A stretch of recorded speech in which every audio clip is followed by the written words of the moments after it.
विश्वास आणि सत्याची ताकद. MB न्यूज, आपली बातमी, आपलं सत्य.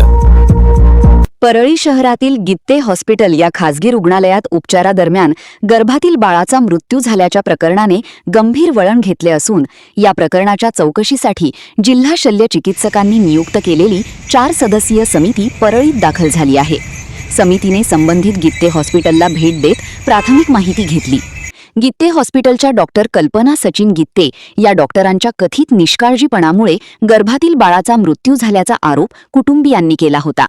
या प्रकरणी संबंधित डॉक्टरांविरोधात पोलिसांत तक्रार दाखल करण्यात आली असून घटनेची सखोल चौकशी करण्याची मागणी करण्यात आली होती. घटनेची गंभीर दखल घेत जिल्हा शल्य चिकित्सकांनी 4 सदस्यीय वैद्यकीय चौकशी समिती स्थापन केली. ही समिती आता रुग्णालयातील उपचार प्रक्रिया, वैद्यकीय कागदपत्रे, तपासण्या तसेच संबंधित डॉक्टर व कर्मचाऱ्यांची माहिती तपासणार आहे. तसेच रुग्णाच्या नातेवाईकांची बाजूही ऐकून घेतली जाणार असल्याची माहिती मिळाली आहे. समितीकडून संपूर्ण चौकशी पूर्ण झाल्यानंतर अहवाल जिल्हा प्रशासनाकडे सादर केला जाणार आहे. या अहवालानंतर संबंधित डॉक्टरांविरोधात पुढील कारवाई होणार की नाही हे स्पष्ट होणार असल्याने या प्रकरणाकडे शहराचे लक्ष लागले आहे.